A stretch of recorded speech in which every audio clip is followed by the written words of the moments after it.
A gente sabe a importância de eventos como esse. Então, na abertura desses eventos, eu sempre agradeço o convite, a oportunidade.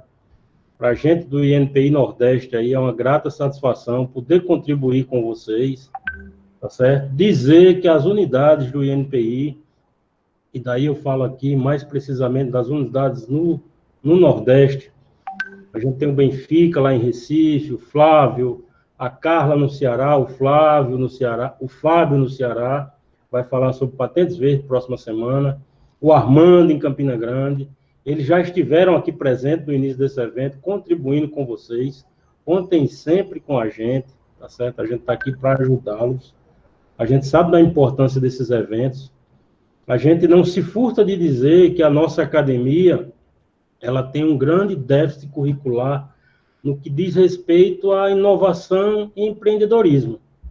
É muito triste, muitas das vezes, um aluno terminar um curso de graduação, terminar um mestrado, escrever uma dissertação de mestrado e não saber o que é uma marca, nunca ter aberto um documento de patente, tá certo? Então, isso aí é muito triste. Então, a gente acredita que eventos como esse têm essa importância de trazer para o nosso usuário, o cidadão brasileiro, seja ele oriundo de um ICT, de uma startup, um microempreendedor individual, conceitos como estes que têm como objetivo ajudá-los no que diz respeito a registrar os seus ativos de maneira adequada. Então, hoje, Maria, eu já tive uma conversa com o Danilo, tive uma grata surpresa, né? A gente está terminando o mês de outubro, e a UFES, como sempre, né, nos surpreendendo aí com boas notícias, né? Para vocês que são alunos da UFES aí, eu já digo a vocês que se algum de vocês aí tiver selecionado entre aqueles 14 alunos que fazem parte dos 14 grupos de pesquisa que foram selecionados pelo esse edital aí, cujo objetivo foi fornecer para o professor pesquisador um aluno para escrever esse ativo, vocês vão se preparando. A gente vai ter aí 3 meses aí bem intensos, certo? A gente teve essa reunião com o Danilo, vocês passaram o mês de outubro aí tendo essas noções introdutórias. Então, esses 14 alunos aí, eu espero que alguns deles estejam presentes aqui. Ainda vai haver a próxima semana no Inotec. A gente sabe que as aulas da UFES começaram ontem, né? Então, em função disso, tem alguns que não podem estar aqui presentes. Mas vocês podem se preparar, que a partir do mês de novembro, na primeira semana, a gente vai fazer uma reunião com todos vocês aí para fazer um diagnóstico, fazer um plano de trabalho e trabalhar aí o mês de novembro, dezembro, de forma que vocês consigam cumprir esse edital. Ao fim do terceiro mês de bolsa, entregar esse documento escrito para a Sintec da forma mais amarradinha possível. Tá certo, gente? O INPI vai ter um curso de nivelamento, é o que tudo indica, em novembro. Então, a gente vai fazer esse diagnóstico com os senhores aí. A gente sabe que muitos de vocês já participam aqui de eventos promovidos pela Sintec. A Sintec vai participar também dessa etapa de nivelamento. Mas vão se preparando. A partir de novembro, aí a gente vai ter alguns encontros, ao que tudo indica, semanais. E vamos trabalhar esses conceitos de maneira que esses dois consigam fazer o registro do software de forma correta. Quem sabe até escrever a patente implementada por programa de computador, tá certo? E os outros 12, efetivamente, consigam redigir esse documento. Tá certo, gente? Então, mais uma vez, parabenizar a Sintec. Gosto muito de trabalhar com vocês. A proatividade de vocês é algo que nos faz bem. A gente organizou esse evento aí desde o mês de setembro. Trouxemos aí amigos do Nordeste, do Rio Grande do Sul, vai vir gente de Minas Gerais. Então, é muito bom fazer um evento como esse, ver aí o evento que o Benfica participou, desenho industrial, que é uma temática que pouca gente tem acesso a esse tipo de conhecimento, e é algo muito simples, um registro muito simples, onde você registra uma figura com aspecto ornamentativo. A Carla veio e falou sobre marcas, entendeu? A gente sabe hoje que o registro de marca é algo muito simples, ali você vai pagar R$ 142, a marca sendo concedida, 6, 7 meses depois você vai pagar R$ 298 sem contratar nenhum escritório. Você mesmo é capaz de fazer o seu registro. Da mesma forma, tivemos uma excelente palestra do Daniel, semana passada, sobre programas implementados, sobre patentes implementadas por programa de computador, entendeu? trouxe muitos conceitos elucidatórios. Gostaria aqui também de agradecer o nosso colega, professor Augusto, lá do IFES, que veio aqui, conversou com os senhores. Eu assisti ainda 1h30, ele e o Roger, lá do Inova Mais, conversaram aqui sobre transformações digitais e o Augusto, brilhantemente, falou sobre desmistificação do registro de software, fez tutorial sobre o registro de software, uma aula muito bacana, ficou aqui até 5 horas da tarde, esse evento começa às 3. Então, muito obrigado, professor Augusto. Vai vir a Lara aí do Sebrae, uma colega nossa, que está lá trabalhando dia a dia com a gente tem feito muito trabalho bacana com a Lara, tentando prospectar IG, tentando desenvolver marcas coletivas. A gente tem aqui no estado de Sergipe essa parceria com o Sebrae. A gente está vendo uma possibilidade aí da marca coletiva das catadores de mangabas do estado de Sergipe. Então, vocês vão gostar muito desse evento que a Lara vai trazer na sexta-feira, sob indicações geográficas, pessoal. Então, hoje, a gente vai se debruçar aqui sobre essa questão das patentes farmacêuticas, tá certo, gente? Patentes farmacêuticas, e é muito importante que quando a gente fala em patentes farmacêuticas, a gente não necessariamente está se especificando ali, está se prendendo a apenas patentes de fármacos. A gente vai falar aqui das patentes que são naturalmente regidas pelas diretrizes químicas. Então, sejam patentes de composição na área alimentícia, sejam patentes de uma ração alimentar, de um farmoquímico, de um produto natural, tá certo? Que pode ser um praguicida, um fungicida, e assim possa ser usado como um agrotóxico de origem natural, tá certo? Então, a gente vai trazer esses enfoques para vocês aqui hoje. E, mais uma vez, eu digo sempre, por gentileza, perguntem. Se tiver alguma dúvida, a gente está aqui para conversar. Aí está a previsão, que seria de 1 hora. Eu falei com o Danilo, com o Martins, ele disse, não, ele fica à vontade, entendeu? Então, aqui a gente vai começar aí, no mínimo 1h30, com a intervenção de vocês. A ideia, gente, desses eventos é sempre preparar vocês para o registro, para o depósito. Então, quem participa de um evento desse, quando chegar lá na frente, num nivelamento, você pode ter certeza que ele vai ter um diferencial. A gente dá essa proposta aqui para os senhores, traz esse material. Tem eventos desse aqui que a gente faz em 2 dias, sendo em cada dia a gente fala 2h30, às vezes 3 horas. Ontem a gente falou num evento lá em Salvador por 2h50, entendeu? Então, isso traz como grande benefício. Eu fiz uma reunião com o professor Matheus Ramalho, lá da Federal do Sul da Bahia, semana passada. Ele, de tanto participar desses nossos eventos aí, e quando eu falo nossos eventos, eu não estou falando exclusivamente aqui da Regional Sergipe. Eu estou falando lá do Quintas da Inovação, que o Armando fez em Campina Grande. Eu estou falando dos eventos que o Benfica faz em Pernambuco, que a Carla faz no Ceará. O professor Matheus Ramalho trouxe um aluno dele, veio com um documento de patente todo amarradinho, todo bem feitinho, usou a minha primeira patente, entendeu? Então, gente, a ideia é essa, é participar de um evento desse, trazer esses conceitos para você, tirar as suas dúvidas, deixar esse material de base para os senhores. A gente sempre fornece essas transparências e, precisando, a gente deixa o nosso contato para estabelecer esse feedback. Tá certo, gente? Então, hoje, a gente vai conversar um pouco aqui sobre esses títulos, sobre esses tópicos aqui. Com licença. A gente vai trazer alguns conceitos introdutórios aqui no cenário brasileiro, tá certo? Contextualizar depósito de patente na área de farmácia. A gente já vai começar a falar notadamente sobre patentes, conceito de patentes, o que é uma patente, o tipo de patentes que a gente tem, o valor dessas patentes, tá certo? A gente precisa conscientizar as pessoas do que o direito da propriedade intelectual, da propriedade industrial, traz para o indivíduo. Essa questão da exclusividade, de você proibir terceiros de usar uma tecnologia que você desenvolveu. Você só tem esse direito, dessa proteção exclusiva, na medida que você faz o registro de forma adequada. Você pode ter uma página no Instagram, uma razão social, eu costumo dizer, uma empresa lá do seu avô, tá certo? Você está usando um nome, feliz da vida, e achando que você é o dono daquela marca. Tá certo, gente? Se você não fizer o registro junto ao INPI, você não tem a marca. Você só tem a marca quando você faz o registro junto ao INPI e o INPI te concede esse direito. Tá certo? Então, a gente vai falar sobre isso. Hoje, especificamente sobre patentes. A gente vai trazer os tipos de estrutura de um documento de patente, o que tem que ter no relatório descritivo de um documento de patente, e quando a gente traz com esse enfoque prático, tá certo?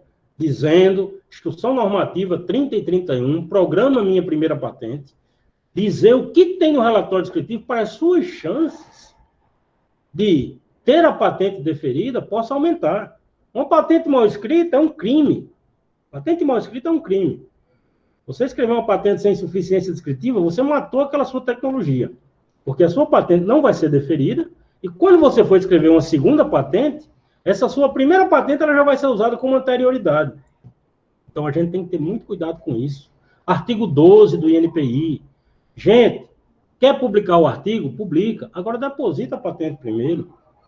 Porque se você publicar o artigo e só depois for depositar essa patente, dependendo do tempo, a sua patente é natimorta. Ela já nasce sem novidade. Certo? Então, a gente vai conversar sobre tudo isso aqui com vocês, com maiores detalhes. E vamos finalizar falando sobre esse programa piloto de mentoria do INPI. Um programa que está chegando agora, no mês de outubro, vai ser lançado oficialmente, já foi publicada a portaria, começa a vigir a partir do dia 1º de novembro, mas a gente já teve autorização lá do Rio para trabalhar isso a partir de outubro. A gente passou o ano todo articulando com as pessoas, professor Martins, o pessoal do IFES aqui, a forma de implementar essas mentorias, entendeu? Que nada mais é do que uma orientação mais focal e direcionada, tá certo? Para o nosso usuário, de maneira que ele possa fazer esse depósito de patente de forma adequada, esse registro da marca de maneira adequada. Tá certo? A gente tem que esse programa piloto hoje, ele vai basicamente abarcar aí, inicialmente, essas empresas, ICTs, startups, que têm algum tipo de financiamento público. Mas nada impede que, no futuro, dependendo do andamento, né, esse primeiro ano é, de fato, um ano piloto, e a gente vai traçar a melhor forma, vai aprender como fazer isso. A gente está fazendo isso pela primeira vez dessa forma, tá certo? São atendimentos que são sequenciais e repetitivos. Logicamente, vai existir determinados grupos que vão precisar de um nivelamento, é importante dizer isso, não adianta você marcar uma mentoria, faz um diagnóstico ali, já começa a marcar uma mentoria, vai conversar com o mentorando, e aí, você já fez o estudo de prospecção tecnológica, você já achou as anterioridades mais próximas, e o que é estudo de prospecção tecnológica? O que é a anterioridade mais próxima? Então, quer dizer, para você partir para a mentoria, você tem que ter alguns conhecimentos sólidos na área de propriedade industrial. Senão, aquela mentoria que deveria levar no máximo 8 horas, ela vai levar muito mais que isso. E essa não é a ideia. Tá certo, gente? Então, a gente vai conversar com os senhores sobre isso e vamos implementar este programa piloto de mentoria aqui nas nossas unidades regionais, tanto do Nordeste como no Brasil todo. Certo? Qualquer pergunta, por gentileza, é só escrever aí no chat. A Maria passa para a gente. Então, meus caros, a primeira transparência que a gente mostra aqui é o site do INPI, www.gov.br/INPI. Quem está trabalhando com desenvolvimento de propriedade industrial, escrevendo uma patente, querendo registrar sua marca, tem que conhecer isso aqui. Tem que conhecer isso aqui. Ó. Site do INPI, eu tenho a aba marca, patente, desenho.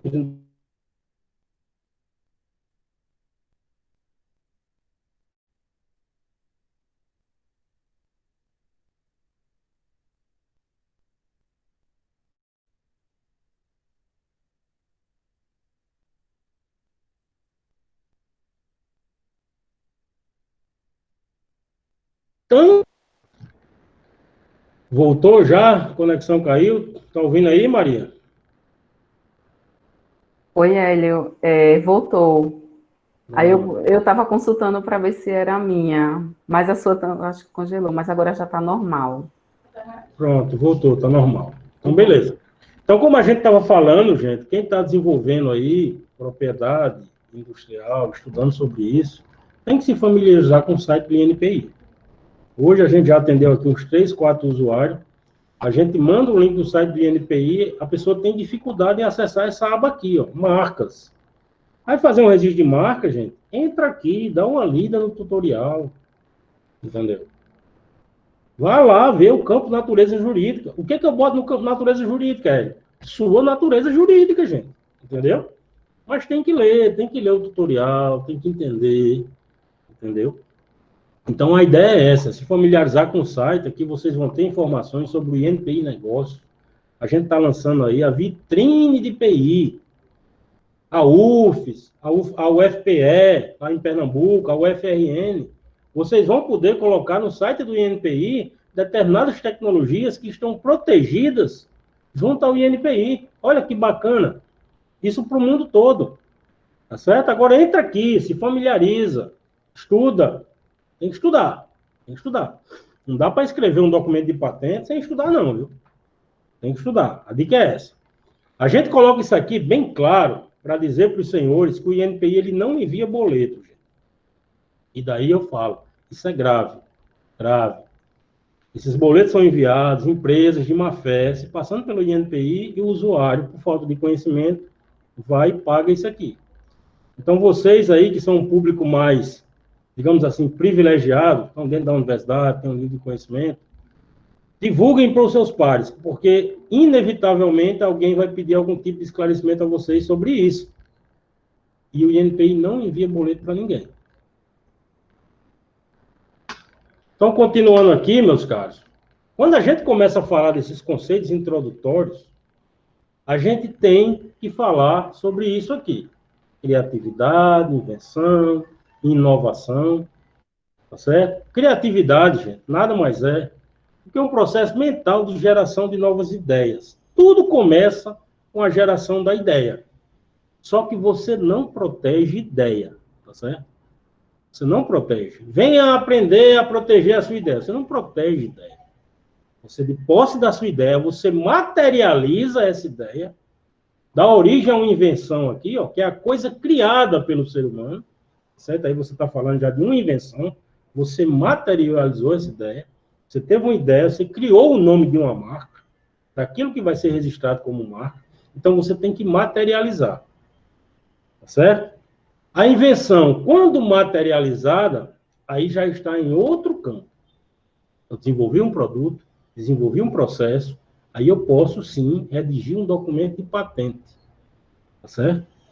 Essa patente redigida, e ela, quando chega ao mercado, que vai gerar ali um consumo, tá certo? Tem um mercado consumidor, ela vai gerar dividendos para a ICT, vai gerar dividendos para a startup, aí eu estou falando de inovação. Tá certo? Então, não confundir invenção com inovação.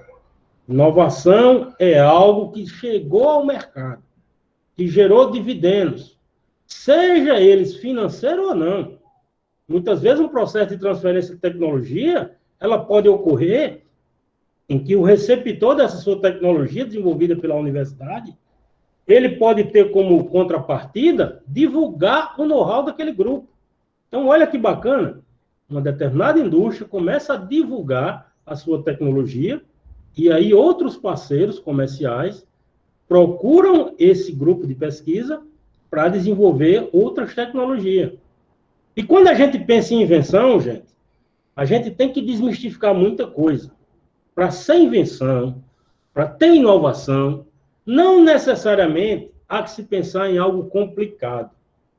Quando a gente pensa em invenção, a gente tem a invenção primária, radical, e a invenção incremental. A gente vai falar muito claramente sobre isso aqui hoje. A invenção primária, essa disruptiva, ela é algo que inaugura uma linha tecnológica, tá certo? Por outro lado, a incremental, eu já pego algo que já existe e faço alguns aperfeiçoamentos. Então, na nossa área aqui de fármaco, muito oportuno falar sobre isso, patentes farmacêuticas, né? Patentes de compostos químicos, compostos alimentícios, composições alimentícias, composições cosméticas, agroquímicos, rações para animais. A gente tem aqui o exemplo de uma invenção radical, tá certo? A gente tem aqui essa molécula aqui, ó, sulfosbuvir. Então, este fármaco aqui, ele serve para tratar hepatite C. A hepatite C, ela é uma patologia em que o indivíduo, ele perde o fígado se liquefaz. Então, o nosso fígado, ele tem essa capacidade de ser a fábrica dentro do organismo, é ele que metaboliza diversas reações químicas, então a gente não consegue viver sem fígado. Então, logicamente, dizer que a hepatite C leva a óbito. Então, vejam aqui o que o desenvolvimento dessa molécula trouxe para o tratamento desta doença. A gente tinha aqui um antigo tratamento, antes do sofosbuvir, ele tinha uma taxa de cura de 90%. Ele levava como tempo de tratamento 48 semanas. E os fármacos ali que eram administrados via oral e injeção subcutânea. Quando esta molécula é desenvolvida, veja a mudança no tratamento desta doença. A taxa de cura, ela sobe para 90%. O tratamento cai de 48 semanas para 12. E o melhor dos mundos, a administração via oral. Então, vocês percebam que essa molécula aqui, ela inaugura um novo paradigma para o tratamento da doença hepatite C. Aqui eu estou falando de invenção disruptiva. Criação de novas moléculas que não existiam até então. Isso é simples? Não. Isso é extremamente complicado, gente. Tem moléculas, tem fármacos que podem levar até 10 anos para ser desenvolvido. Então, isso aqui é a exceção à regra. O que o mundo faz, o que o Brasil faz, é inovação incremental. Ou seja, eu pego determinadas moléculas que já existem, e daí eu vou fazer modificações moleculares, e daí eu vou obter composições farmacêuticas de liberação prolongada. Isso é muito mais simples. Vocês estão vendo aí a Covid-19. Até hoje não se falou de nenhuma nova molécula que é eficaz contra esse vírus. Está todo mundo pegando moléculas que já existem e avaliando no tratamento desta doença. Então, quando eu falo em inovação incremental, eu tenho isso aqui, ó. Fármacos que já existem, aí eu vou desenvolver composições de liberação modificada, tá certo? Combinações. E daí aqui tem farmacêutica, mas hoje a agricultura, ela usa muito praguicida em combinação. Porque na medida que ela mistura dois compostos bioativos, naturalmente esta combinação terá a dose menor de A e de B. Isso é uma regra. Aí, achando o sinergismo de ação, ela vai gerar a patente desta combinação. Por isso que a gente diz que obter combinação é algo óbvio. Não tem atividade inventiva. E aí a gente já está falando de um requisito de patenteabilidade. A gente vai discutir sobre isso. Então, a gente tem aqui, ó, fármacos Me-Too. Isso aqui são análogos estruturais. Eu tenho aqui o omeprazol, tenho em seguida o pantoprazol, o lansoprazol e o rabeprazol. Percebam aqui que quem inaugurou a linha desses inibidores de bomba, medicamento para gastrite, foi o omeprazol. Então, de posse do omeprazol, os pesquisadores fizeram modificações moleculares, tá certo? A gente tem esse núcleo aqui, ó, básico, quase que em todas as moléculas. Então, eles fizeram modificações moleculares e obtiveram análogos estruturais. Aí eu estou falando de inovação incremental. Isso é muito mais simples de ser desenvolvido. Eu tenho também o caso dos polimorfos, tá certo? O mesmo composto que já existia, que teve uma proteção patentária, tá certo? Ele agora é sintetizado em uma nova rota sintética e daí ele é gerado com uma análise conformacional diferente. Um arranjo cristalino diferente. A patente desse tipo de invenção, gente, ela tem um grau de preciosismo, é uma das que eu ouso dizer que é a patente, que o grau de preciosismo tem que ser extremo, porque você vai ter que mostrar que esse seu composto agora, com esse novo arranjo cristalino, ele é diferente daquele composto que já está descrito em 10, 15 patentes. Então, você vai ter que fazer microscopia eletrônica de varredura, difratometria de raio-x do cristal, tá certo? Análise térmica. Você tem que mostrar para o INPI uma série de resultados que vão mostrar a estrutura molecular no seu âmago ali, uma visão microscópica, e mostrando o quanto ela diverge daquela que já existe. Porque eu estou falando de um composto que já está protegido sob uma patente. Então, se eu não provar para o INPI que aquele meu fármaco agora, aquele composto químico que tem uma utilidade como praguicida, que está sendo utilizado como cosmético, se eu não mostrar para o INPI que aquela estrutura cristalina é diferente daquilo que já existe, o INPI vai dizer que ela não tem novidade. Porque para ser patenteado, aquilo que você desenvolveu tem que ser inédito. Novidade para o INPI é algo inédito. Já gravem isso. Vocês só vão ganhar uma patente de algum produto, algum processo, se vocês criarem algo que não existe. Tá certo? E daí a gente já pensa na importância da prospecção tecnológica, da busca do estado da técnica. Quando eu desenvolvo algo, eu tenho que ir para a literatura, pesquisar se aquilo já não foi desenvolvido no Japão, se aquilo já não foi desenvolvido na Europa. Tá certo? É chato prospecção tecnológica? É chato. É muito chato. Entrar na base de dados, ficar estabelecendo palavras-chave, buscar a classificação patentária. É chato, mas você tem que aprender a fazer isso. Não existe uma patente bem redigida se você não sabe fazer busca do estado da técnica. A Sintec dá esse curso aí para vocês. A gente já deu uma vez, tá certo? As nossas regionais aí em Pernambuco, na Paraíba, no Ceará, dão esse curso de prospecção tecnológica. Mas, ou seja, é algo, gente. E daí a gente tem que deixar claro, viu? Não é porque você faz um curso desse que você já pode se achar o bambambam da busca de estado da técnica. Não, é um processo contínuo. Quanto mais você fizer, mais você vai aprender. A gente traz para você ferramenta, modo de você pensar, de como você elaborar mecanismos de busca. Mas só o seu desenvolvimento, a sua pesquisa, a sua evolução, vai fazer você ser capaz de buscar esses documentos. Maria, temos alguma pergunta aí, Maria? Meia hora se passou já? Como estamos? Oi, Hélio, tá tranquilo. Só gostaria de registrar aqui a presença, né, do professor Lucindo, nosso pró-reitor, está presente aqui prestigiando também sua palestra. Ô, grande Lucindo, meu abraço, meu amigo. Tudo bem com você, com a família? Grande Lucindo, nosso pró-reitor aí de pesquisa e pós-graduação. Paraibano, gente boa aí, viu? Gosto muito do Lucindo. Pois bem, meus amigos, então, continuando, a gente começa a falar um pouco sobre essa questão da inovação no cenário mundial. A gente tem essa publicação aqui, que é o Global Index Innovation, que ocorre ano a ano. Então, aqui os senhores têm os 10 países que mais inovam no mundo inteiro. Tá certo? Então, a gente tem aqui, ó, 2018, 2019, 2020. Basicamente, esses 10 países aqui, eles costumam se revezar. Hoje em dia, no Global Index 2020, a gente tem Suíça, Suécia, Estados Unidos da América, Inglaterra.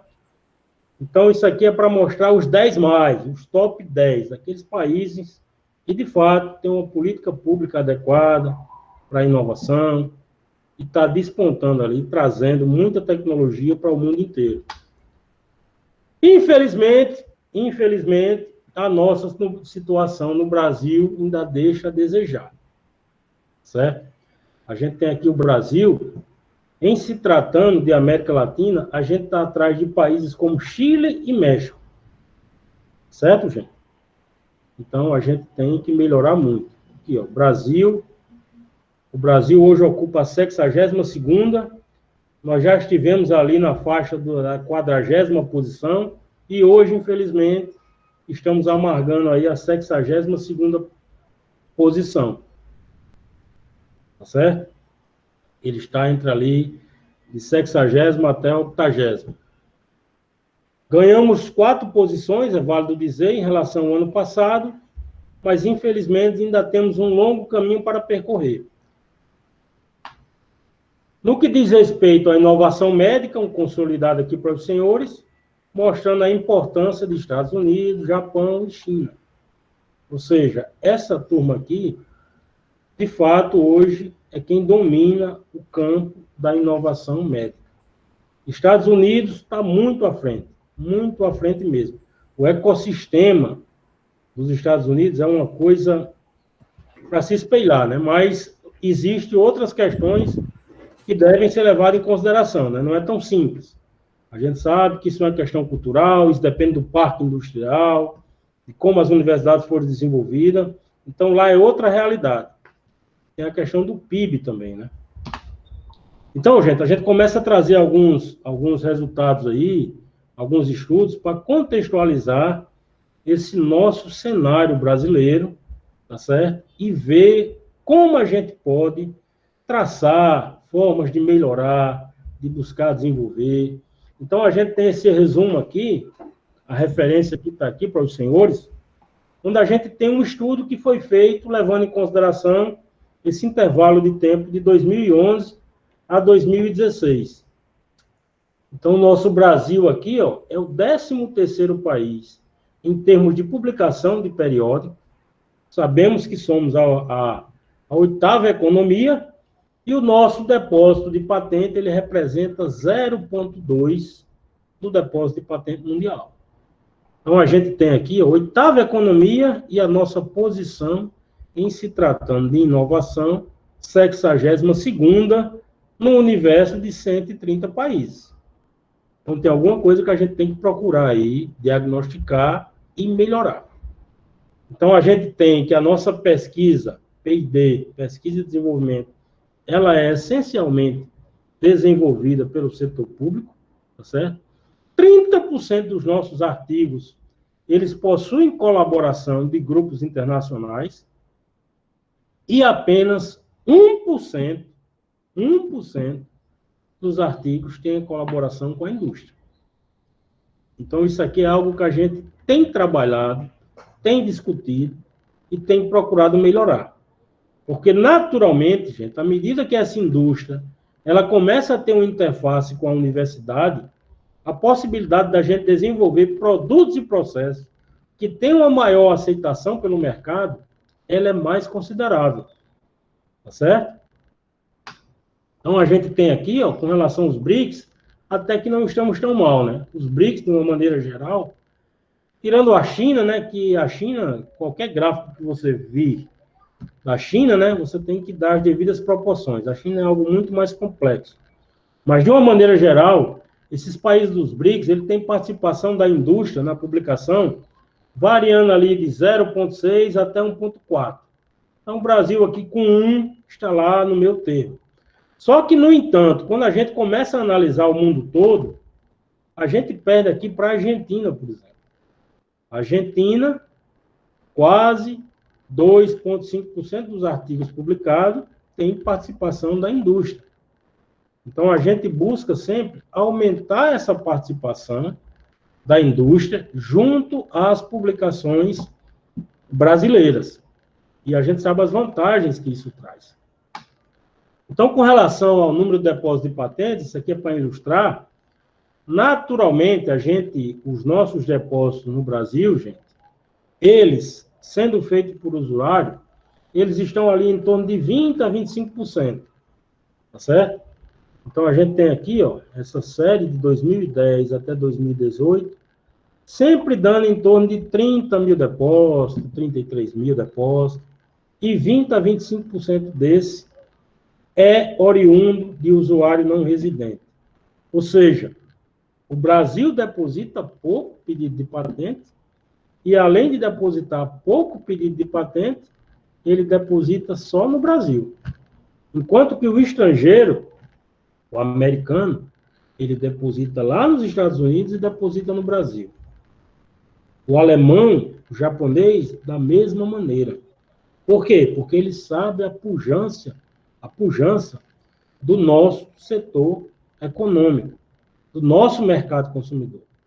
Somos aí 220 milhões de habitantes. Então, percebam que as patentes no Brasil, em sua maior grande parte, são depositadas por usuários não residentes. No que diz respeito ainda àqueles artigos lá que a gente viu que tem participação da indústria em 1% apenas, aqui vem mais uma triste realidade. A maioria dessas indústrias não são brasileiras. A gente vê aqui participando efetivamente apenas a Petrobras. As demais empresas que participam dessas publicações científicas, oriundas nas nossas universidades, em sua grande parte, elas são empresas multinacionais. E a gente sabe o quanto está complicada a nossa indústria brasileira nos dias atuais. Para contextualizar também, gente, aqueles 25% lá que eu falei, os depósitos de residente, ou seja, o depósito do usuário nacional, certo? Cerca de 40% desse depósito é de pessoa física. Então, você imagine o gargalo que esses pedidos de patente, a forma como eles são redigidos e são depositados junto ao INPI. Pessoas físicas que muitas vezes nunca fizeram um curso de redação de patente, que sequer fizeram a busca do estado da técnica, escrevendo o documento de patente, com uma folha, 2, 3, 4 de relatório descritivo e 20 páginas de um quadro reivindicatório com uma reivindicação. Então, a gente tem que pensar sobre tudo isso para tentar ver formas de melhorar essa equação. É complicado. Participação do setor produtivo, participação da academia, participação do governo federal, de uma forma geral, entendeu? É algo que a gente tem que discutir e começar a pensar sobre isso. Ainda aqui, só para ilustrar, os maiores depositantes de patentes no Brasil, Estados Unidos, isso no ano de 2018. Estados Unidos, Alemanha, Japão, 10º lugar, Suécia. Continuando, gente, a gente traz aqui também para ilustrar que ainda, quando se pensa nesses depósitos de patente, a maior parte dele são depósitos de patentes na área farmacêutica. A gente tem aqui química orgânica fina, ó, com 156 pedidos, produtos farmacêuticos, 1.379. Os residentes aqui, ó, 156 para 1.600. Percebam a disparidade. E a gente traz um pouco também de ilustração e uma reflexão para a gente entender esse cenário farmacêutico, né, que é tão complexo. Eu sou farmacêutico, o professor Lucindo também é farmacêutico. A gente sabe aí, essas indústrias farmacêuticas, o grande poder que elas possuem e o como é concentrado isso. A gente tem aqui que esse pool de empresas que em nível mundial representam aí 10 mil empresas farmacêuticas e a gente tem que 10% delas respondem por 90% da produção de medicamento do mundo. Então, a gente tem aqui, ó, as 10 maiores no mundo em 2019. Isso aqui já mudou, viu, gente? O Covid aqui já mudou.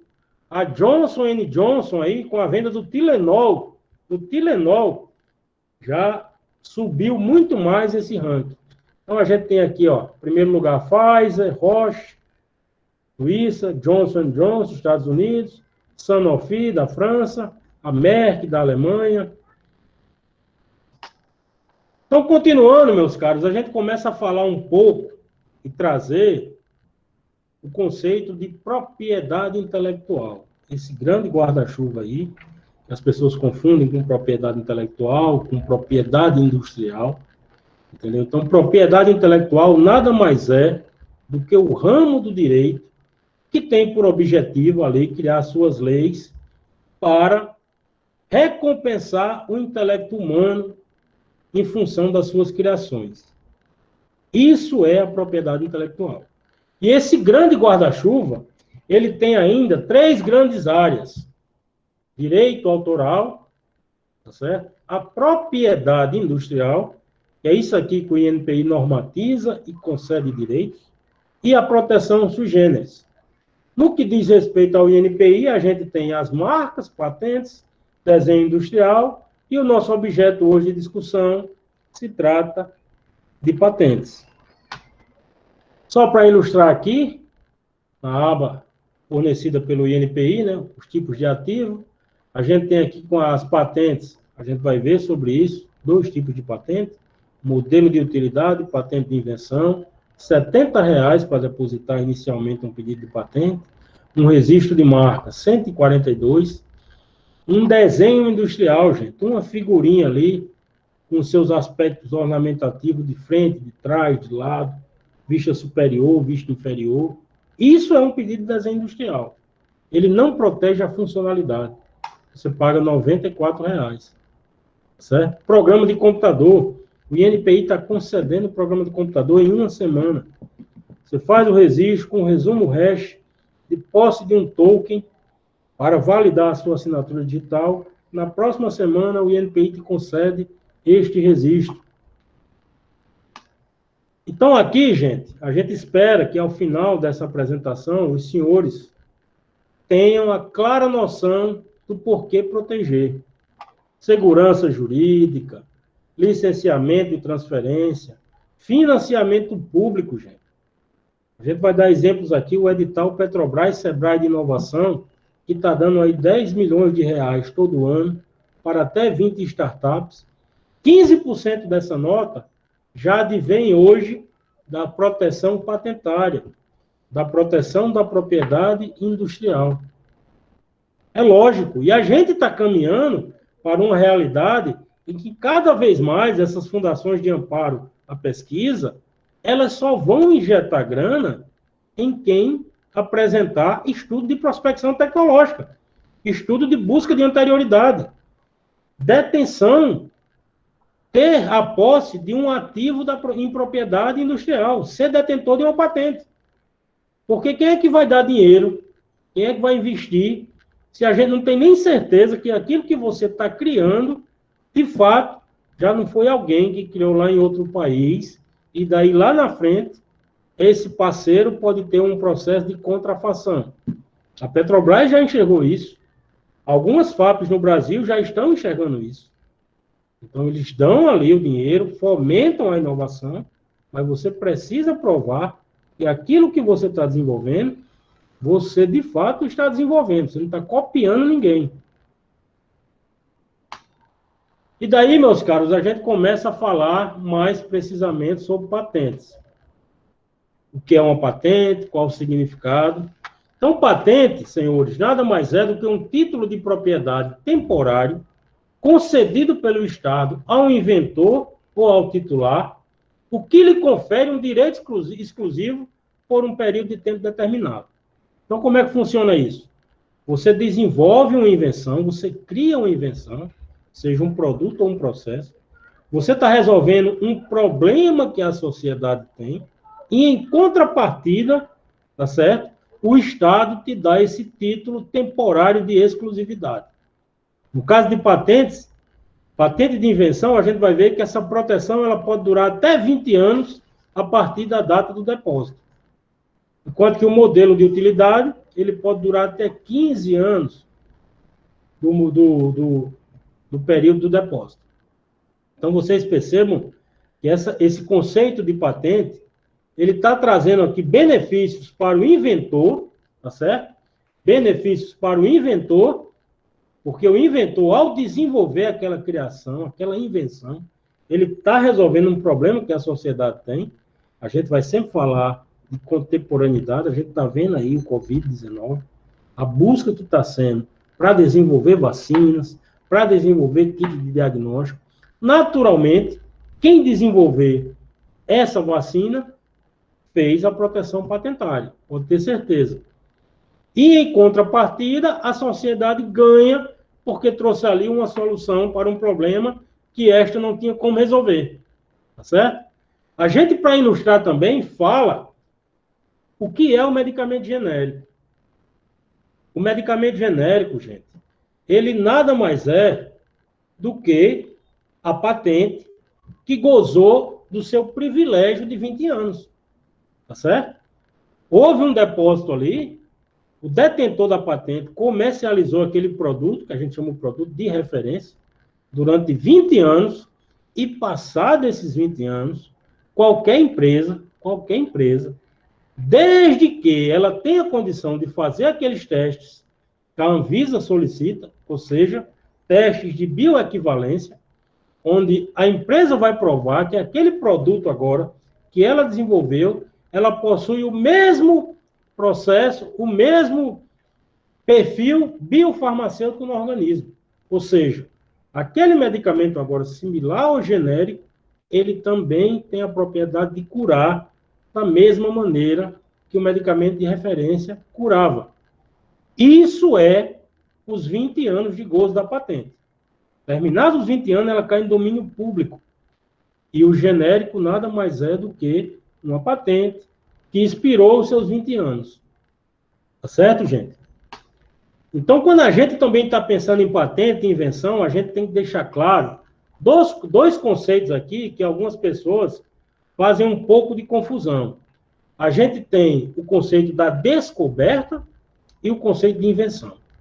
Descoberta, gente, como o próprio nome já diz, nada mais é do que algo que você descobriu e estava ali na natureza e era ignorado. Então, por exemplo, você descobre que naquela planta tem um produto bioativo, uma molécula bioativa, que serve como um anti-inflamatório, que serve como fármaco antianginoso. Isso é uma descoberta. Esse fármaco estava na natureza. Você não pode patentear essa molécula, porque ela já existia na natureza. Você pode aí patentear o processo de extração desta molécula. Você pode patentear uma composição farmacêutica que contém esta molécula. Por outro lado, a invenção não. É algo que é resultado da capacidade de criação do homem.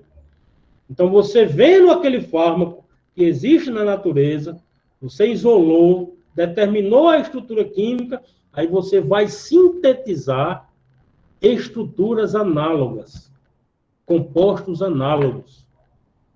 Isso é uma invenção. Você criou, você desenvolveu essa coisa. A invenção, a gente tem que se limitar, tem que sempre pensar em algo físico ali, produto ou um processo. Você criou uma composição com aquela molécula que existia na natureza. Então, isto é uma invenção.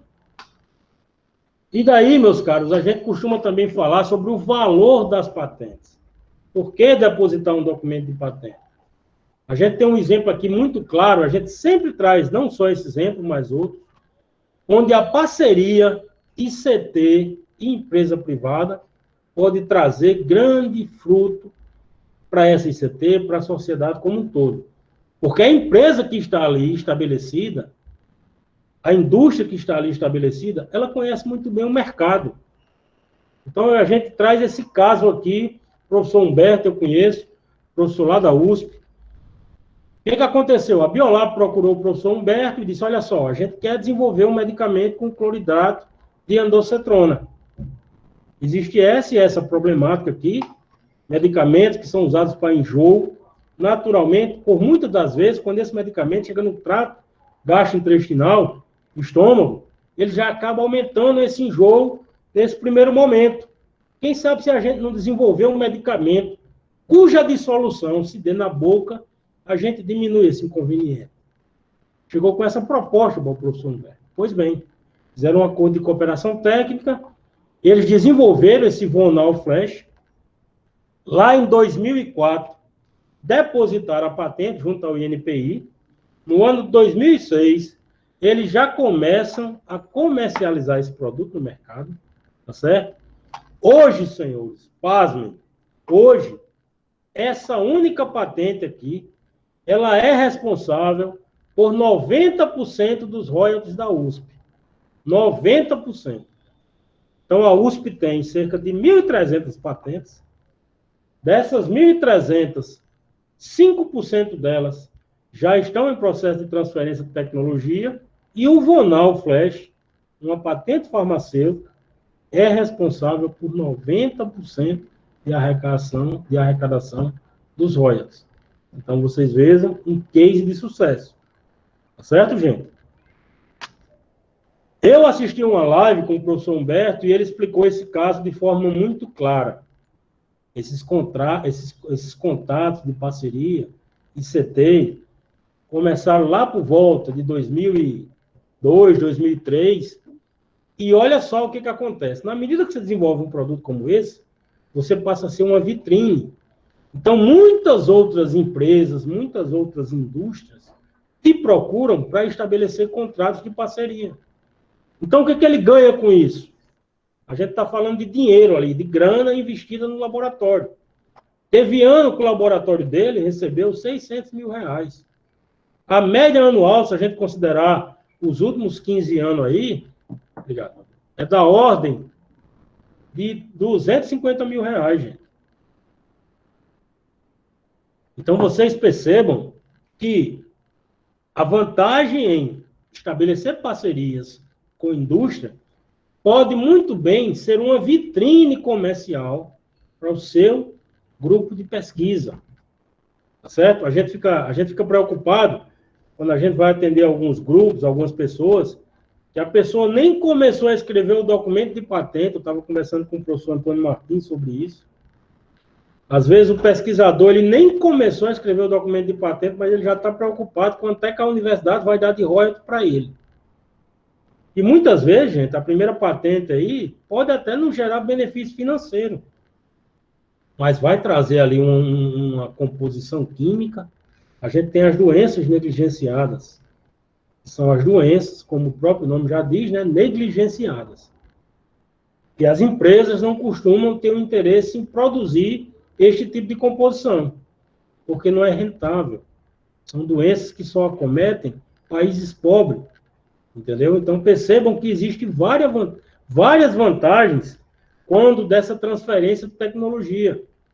A gente tem, por exemplo, aí Manguinhos deposita patente, e muitas dessas patentes Manguinho concede de forma gratuita para a África.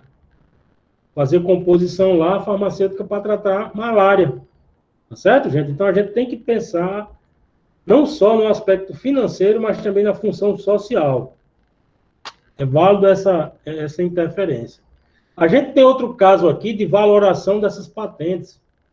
A gente tem esse caso de 2020, onde uma startup brasileira desenvolveu esse spray aqui, ó.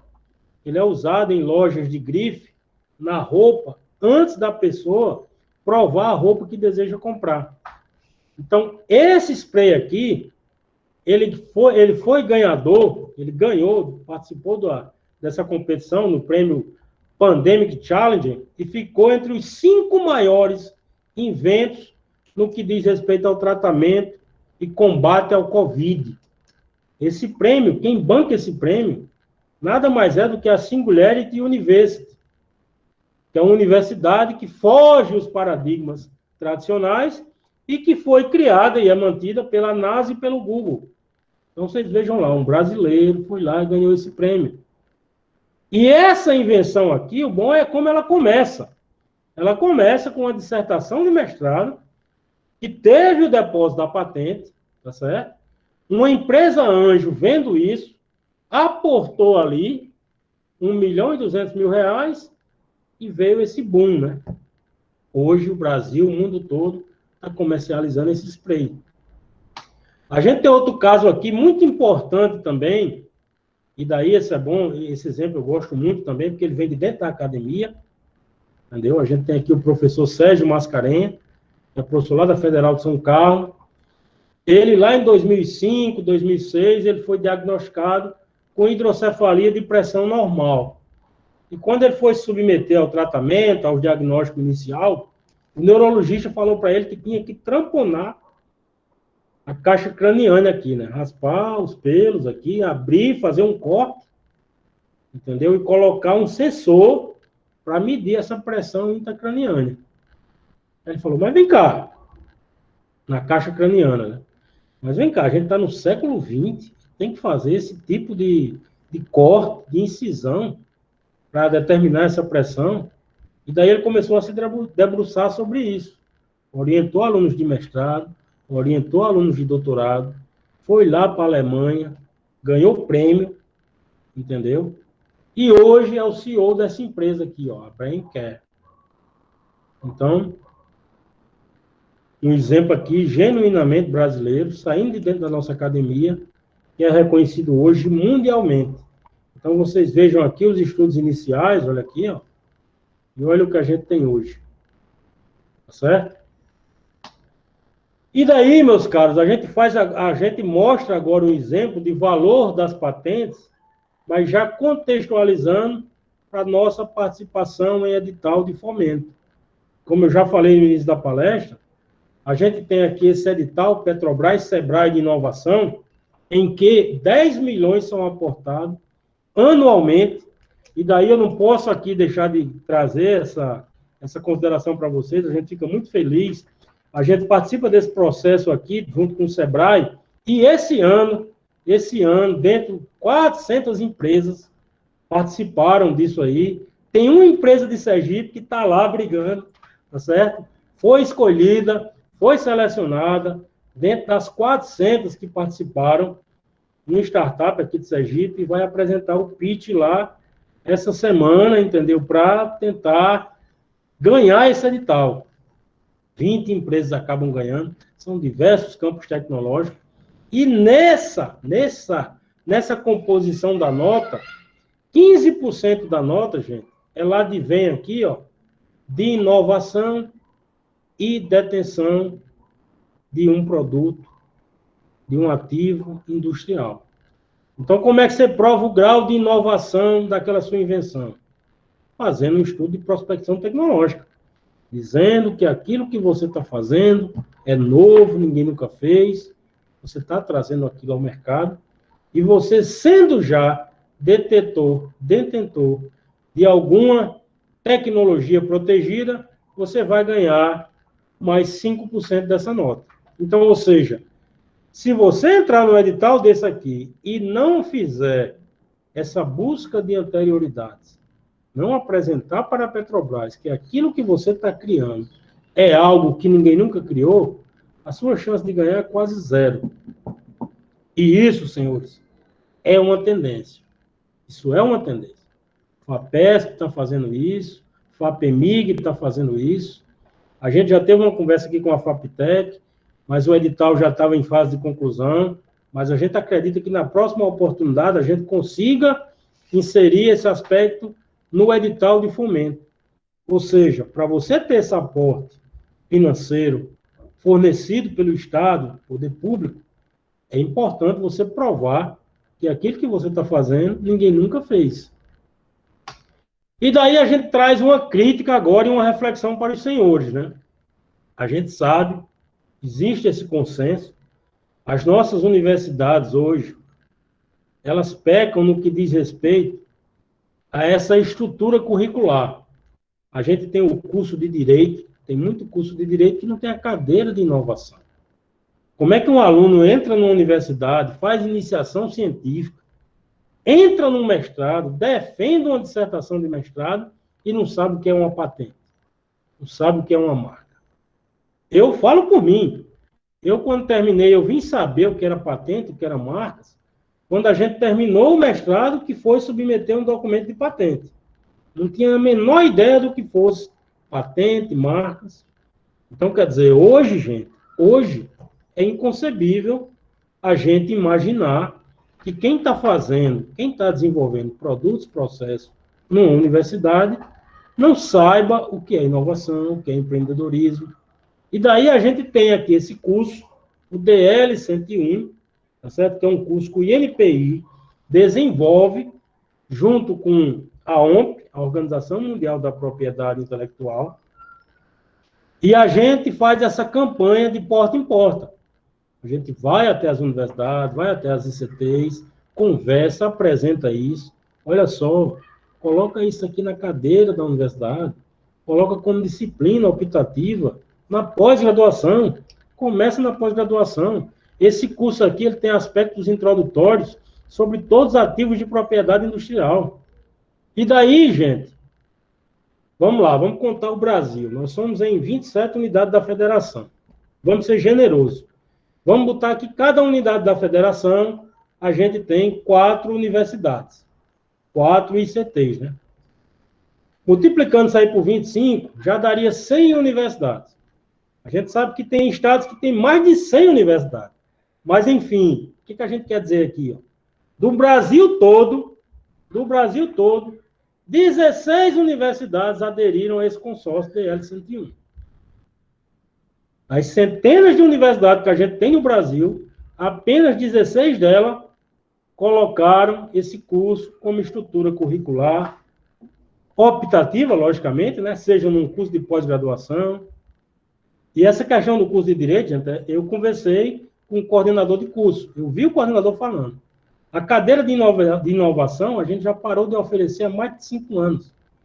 Então, quer dizer, a gente tem que pensar sobre isso. A gente sabe que o aluno entra na universidade e ele entra ali, muitas vezes, sem saber o que é bom, sem saber o que estudar. A gente já foi aluno, a gente sabe disso.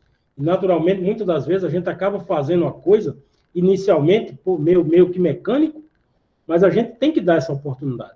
Tem que trazer para o aluno. A gente vive hoje essa quebra de paradigma, né? Todo mundo fala, mudança de mindset para cá, mudança de mindset para lá. Aí você vai conversar, vai ver que o mindset não está mudando tanto, não. Entendeu? Então, a gente tem que fazer essa reflexão. Como é que pode? O aluno hoje terminar a graduação, terminar uma pós-graduação e não saber o que é inovação? Então, a gente tem que pensar sobre isso. E quando a gente continua falando sobre patentes, a gente tem que deixar claro que a patente é um título de propriedade limitado no espaço e no tempo. Não existe patente mundial, gente. A patente, ela vale naquele país que ela é depositada. Então, se você depositar a patente no Brasil, ela vale apenas no Brasil. Naturalmente, você tem que avaliar se vale a pena aquela sua tecnologia também ser depositada em outros países. E daí a gente vai mostrar a forma de se fazer isso. Mas não me venham com aquela história de que, como é que pode? Eu depositei minha patente no INPI, o INPI demorou para examinar, aí chegou o americano e copiou a minha ideia, chegou o japonês e copiou a minha ideia. Gente, isso não existe. Se você quer evitar o americano de copiar a sua ideia, você tem que depositar a sua patente lá nos Estados Unidos. A universidade, ela vai fazer isso? Não são todas as patentes que têm essa necessidade. Mas, eventualmente, ali, uma ou outra patente, vocês vão de fazer uma reanálise e talvez seja interessante depositar fora do Brasil também. No que diz respeito à vigência, a gente tem que o modelo de utilidade, que nada mais é do que um objeto com uma melhoria funcional, tem a vigência de 15 anos a partir da data do depósito e a patente de invenção 20 anos. A gente vai ver isso com mais detalhe. Então, só para reforçar aqui, não existe patente internacional. Você deposita a patente no Brasil, tá certo? Aí você tem 12 meses para dizer para o INPI que você quer depositar aquela patente em outros países. Depois desses 12 meses, você ainda tem mais 18 para dizer quais são os países. Esse é o trâmite mais bacana hoje em dia. É o trâmite via PCT, tá certo? Então, você tem que avaliar os custos, os benefícios e ver hoje. Eu já vi palestras aqui de determinados estudiosos dizendo que produto, isso é bem verdade, a gente sabe disso, né? Não é porque era um estudioso que estava dizendo não, mas enfim, tem determinados casos do produto sendo produzido lá na China, ele ainda consegue chegar no Brasil a um preço mais barato do que aquilo que é produzido no Brasil. Então, quer dizer, tem determinadas tecnologias que tem uma pegada mais prática ali. Eu vejo muito isso com desenho industrial. Eu fiquei muito grato com isso, as pessoas nos procurando aqui para fazer uso do desenho industrial e dizer que já tem gente lá na China que está comprando isso dele. E compra porque ele tem o registro aqui e também fez lá. Entendeu, gente? Então, a gente tem que ter essa análise de mercado para ver a real possibilidade de registrar e depositar esse ativo, não apenas no Brasil. E daí, como a gente falou, a melhor forma hoje em dia de se fazer isso é via PCT. Você faz o depósito no Brasil e você tem 12 meses para dizer junto ao INPI, você vai pedir a cópia oficial do teu processo e vai dizer para o INPI que você quer registrar isso em outros países. Aí depois você tem mais 18 aí, ó. Isso aqui é via CUP, mas via PCT são 30 meses no total, a partir da data do depósito, onde você vai dizer quais países você quer iniciar essa fase internacional do pedido. Tá certo, gente? A gente traz também o valor do depósito de uma patente, com desconto ICTs, associação, startups, microempreendedor individual, cooperativas, vocês possuem 60% de desconto. Então, vocês pagam R$ 70 para dar entrada no registro da patente. É preciso dizer também, não basta apenas dar entrada, você vai ter que dizer para o INPI que você quer continuar com o depósito do teu ativo. Então, você tem que dizer para o INPI que você quer que o INPI examine o seu pedido de patente, tá certo? E assim sucessivamente. Pagar as anuidades, nos tempos adequados. E aí a gente começa a entrar na parte que é mais a cereja do bolo, né? A gente viu agora, até aqui, muitos aspectos teóricos para fundamentar o conceito de patente com vocês, entendeu? Quem tiver, daqueles 14 alunos que eu falei inicialmente aí, a gente vai conversar sobre isso, vamos nos reunir aí no mês de novembro e dezembro, tá certo? Mas é bom começar já a estudar com mais afinco sobre isso. Propriedade intelectual, propriedade industrial, não é nada complicado. Agora, requer, como tudo aquilo que a gente se propõe a fazer de forma adequada, requer um nível de dedicação. Tá certo, gente? Então, o documento de patente, seja ele depositado aqui, na Tailândia, no Japão, na China, ele naturalmente vai possuir um relatório descritivo, um quadro reivindicatório, um resumo e, em alguns casos, listas de figuras. Então, a gente tem aqui a capa de um pedido de patente. Olha aqui, ó, BR 10/2018 008104-7. Esse pedido ele foi depositado em 20 de 4 de 2018. Quando o pedido é depositado, ele passa 18 meses em sigilo, tá certo? Sim, Silane. HE Costa. Final da apresentação eu boto. hecosta@inpi.gov.br. Tranquilo, de nada. Então, gente, o pedido foi depositado em 20 de 4 de 2018. Quando o pedido é depositado, ele passa 18 meses de sigilo no INPI. Tá certo? Naturalmente, depois desses 18 meses, ele é publicado. Essa publicação tem um alcance mundial. E aqui a gente vê na capa do pedido o título: Composição e método de produção de sistemas nanoparticulados imunoadjuvantes na produção de soros neutralizantes contra toxinas de animais peçonhentos. A classificação desse pedido, tá certo? Os depositantes aqui, a Universidade Federal do Rio Grande do Norte, os inventores, Arnaldo Antônio da Silva, Filipe de Castro, Matheus Freitas Fernando Pedrosa, e um resumo da invenção. Tá certo, gente? Na capa aqui do pedido de patente, a gente já tem uma clara noção do que diz respeito àquela determinada invenção. E aí a gente começa a falar sobre o relatório descritivo. Hoje, gente, isso aqui está muito mais simples, porque o INPI tem o programa Minha Primeira Patente. Então, essa redação aqui, ó, margem à esquerda, margem à direita, espaçamento entre linhas, isto está preconizado nas instruções normativas 30 e 31. Antes você tinha que entrar no seu computador, começar a redigir isso e você formatar essa redação. Agora, no programa Minha Primeira Patente, quando vocês começam a escrever dentro do template, a gente vai mostrar aqui, o pedido ele já fica de acordo com essa instrução normativa. Então, a gente tem aqui, ó, o título: Processo para obtenção de nanopartículas. Campo da invenção.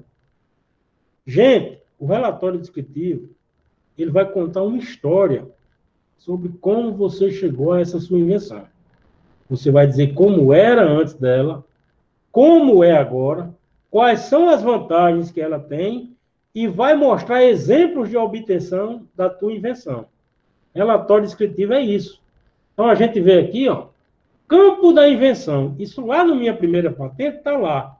Campo da invenção. Aqui você vai escrever isso, isso e isso. Aí você vai dizer: a presente invenção diz respeito a um processo para obtenção de nanopartículas lipídicas sólidas contendo fármaco praziquantel. Fundamentos da técnica. Aqui você vai dizer antes qual é a doença que esse seu fármaco vai tratar, as composições que existem antes da sua invenção. E você, depois de dizer isso, você vai dizer: isso aqui é fundamental, gente. Vantagens da sua invenção. Em relação às vantagens e diferenciais apresentados pela presente invenção, pode-se destacar como relevante isso. Apresenta um perfil maior de incorporação de fármaco. Apresenta composições mais estáveis. A composição só possui solventes hidrofílicos. Certo, gente? Então, isso é escrever uma patente. É você ler diversas patentes no seu campo tecnológico, filtrar aquelas que mais parecem com essa sua que você está escrevendo, tá certo? Apontar as vantagens dela frente àquilo que já existe e não esquecer de dar exemplo de obtenção. Certo? Maria, minha cara, temos alguma pergunta?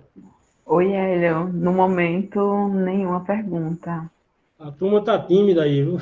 Estou achando também. Ou a explicação do palestrante é muito boa. Eu Obrigado. acredito que deve ser isso, porque eu passaria o dia todinho aqui. Você, como sempre, muito gentil, Maria. Muito obrigado. De forma nenhuma, você que é um talento em pessoa. Obrigado, minha querida. Vamos continuar. Então, gente, como a gente estava falando, naturalmente no relatório descritivo, você vai ter que colocar o método de obtenção. Porque um documento de patente, ele tem um pré-requisito chamado suficiência descritiva. Suficiência descritiva significa dizer que quem é da tua área tecnológica tem que ler o teu documento de patente e conseguir fazer a sua invenção. Então, você está obtendo aí um complexo de ciclodestrina com fármaco para tratamento oftalmológico. Você tem que ensinar lá. Peguei tanta quantidade de ciclodestrina, beta-gama ciclodestrina. A gente sabe que tem vários tipos de ciclodestrina. Então, você tem que especificar. Você tem que dizer: peguei X grama da ciclodestrina beta, misturei com 0,5 quantidade do ativo A, solubilizei com 10 ml de etanol, depois procedi à liofilização por tal tempo. Esses processos de descrição, eles variarão de acordo com o seu campo tecnológico. Mas você tem que colocar no seu documento de patente um exemplo de obtenção. Outro aspecto muito importante, caracterização. Se você está dizendo para o INPI que a sua patente é uma patente de nanopartículas, de micropartículas, de microemulsão, você tem que caracterizar esse sistema, o seu sistema de liberação de fármacos. Você não pode apresentar para o INPI um pedido de microemulsão e não fazer determinação do tamanho da gotícula. Quem é farmacêutico sabe do que eu estou falando. Você tem que apresentar a caracterização adequada de acordo com o seu sistema de liberação de fármaco. Tá certo, gente? Se você está fazendo um comprimido de liberação prolongada, modificada, você tem que apresentar ali que você obteve um comprimido de liberação prolongada. Tá certo? Isso é suficiência descritiva. O polimorfo, você tem que apresentar a caracterização adequada para o INPI. Tá certo? E o relatório... Oi? Só uma pergunta, antes que você entre num outro tópico, não é? O Emanuel, ele está perguntando se as referências dessas patentes pode ser somente de outras patentes anteriores. Conseguiu entender a pergunta dele? entendi sim, Maria. O que que acontece? Com certeza, a referência das suas patentes, as referências, o estado da técnica, sempre serão patentes anteriores, entendeu? Só para ajudar aí o Emanuel a entender o que a gente está falando, Emanuel, você vai começar a fazer uma busca. Volto a dizer, o Sintec dá esse curso de prospecção tecnológica. Quem está aqui, gente, a gente tem aqui, já tivemos aqui 45 pessoas. Quem está aqui, sai daqui, vai lá e se inscreve no canal. Vamos fazer a propaganda. Ó. Se inscreve lá no canal no YouTube do Sintec, da Sintec. Vai lá, dá joinha. Lá tem um monte de material sobre isso. Tem curso de prospecção tecnológica, tem curso de desmistificando a redação de patente, tem curso sobre a inovação, turismo, abertura do Inotec. Então, vai lá, gente. Todo esse material que a Sintec realiza, ele está gravando e está colocando lá no YouTube. Então, Emanuel, o que você vai fazer? Você vai começar a fazer uma busca sobre a tecnologia, as tecnologias que estão perto daquilo que você está desenvolvendo. Então, você está escrevendo uma patente hoje aqui, outubro de 2020, e até dezembro aí, se Deus quiser, você vai submeter esse documento de patente. Vai levar ele para o Sintec, a Sintec vai dar o feedback para você, e daí vocês vão conversar. Tá bom, não tá? Melhor aqui, melhor ali. O que acontece, Manuel? Você, quando está escrevendo esse documento de patente, você vai para a literatura. Você vai visitar o SpaceNet, a base de dados do INPI, bases de dados não patentárias, é válido dizer também, artigo científico, também é estado da técnica. E você vai achar lá um caminhão de documentos. Você vai para o Google Patents, acha 20, 30, vai para o SpaceNet, acha 10, 15, aí você vai ler esses documentos. E, naturalmente, aqueles documentos que você vai citar no seu documento de patente são aqueles que estão mais próximos, que provavelmente são aqueles mais recentes. Você vai achar documento de 1970, 1980. Então, você vai selecionar aquelas patentes mais próximas, provavelmente, aí do ano de 2010 para cá, e vai citar esses documentos de patente no seu relatório descritivo. É assim que funciona no estudo de prospecção tecnológica, no estudo de busca de anterioridade. Ele te dá um caminho de como essa tecnologia ela tem mudado de acordo com o tempo. Tá certo, Emanuel? Tem mais alguma pergunta, Maria? Oi, Hélia. No momento, não. Por gentileza, você pode seguir. Show de bola. Então, gente, continuando, tudo que está lá no relatório descritivo, ele tem uma finalidade. Você poder escrever o quadro reivindicatório. Tá certo? O que você vai ganhar junto ao INPI é o quadro reivindicatório. A gente tem aqui, ó, a reivindicação número 1. Processo para obtenção de nanopartícula lipídica sólida caracterizado por corporal, fármaco. A gente costuma dizer que esse caracterizado por, ele corresponde a um divisor de água, certo? O que vem antes do caracterizado por é tudo aquilo que já existe. Então, já existe na literatura diversos processos de obtenção de nanopartícula sólida. O que eu estou pedindo ao INPI, ele é caracterizado por ter o fármaco praziquantel em tal quantidade, ter uma mistura de cetilpalmitato em tal quantidade, usar como consolvente 1 a 2% de etanol em CO2, com tempo total de extração por 2 horas e meia. Então, percebam que esse caracterizado por é o que vai diferenciar o que você está pedindo daquilo que já existe na literatura. Tá certo? Então, muita observação com o quadro reivindicatório. Muita observação. Esse processo de obtenção que você está pedindo aqui, ele vai ter que estar descrito no relatório descritivo. Tá certo? Muita atenção com isso, gente. E daí a gente vai falar um pouco sobre aquilo que não pode ser patenteado. Antes de eu dizer quais são os requisitos de patenteabilidade, são 4.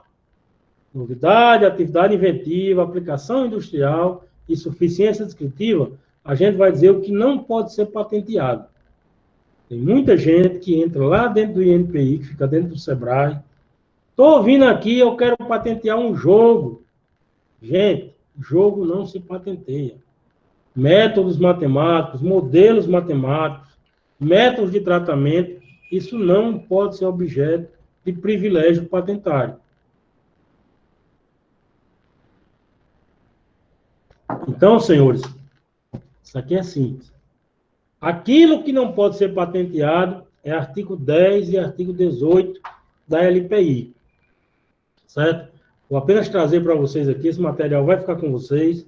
Mas artigo 10, o que não se considera invenção nem modelo de utilidade? Está tudo aqui, ó. Descobertas, concepções puramente abstratas, esquemas contábeis, educativos, obras literárias, programa de computador em si, gente. Eu não patentei o programa de computador. Eu faço o registro do software e eu patenteio a funcionalidade deste meu software. Certo? Eu não patentei o software. Eu patenteio, eu faço o depósito da patente que é implementada pelo programa de computador. Certo? São, naturalmente, processos que são implementados por software. Eu protejo a funcionalidade do software.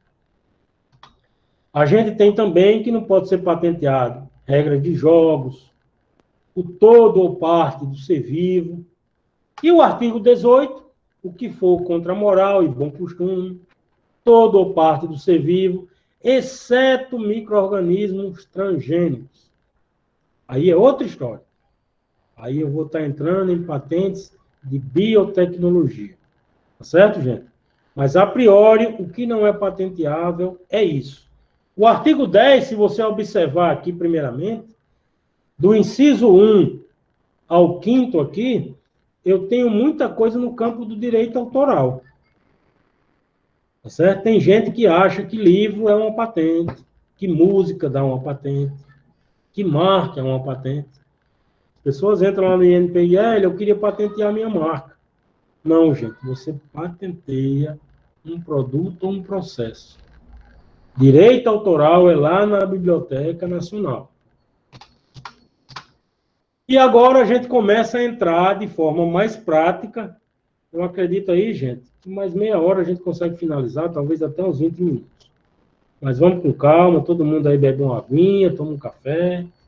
Maria, temos alguma dúvida ou não, Maria? Não, Hélio, nenhum questionamento até o momento. Eu estou dizendo que a sua palestra é impecável.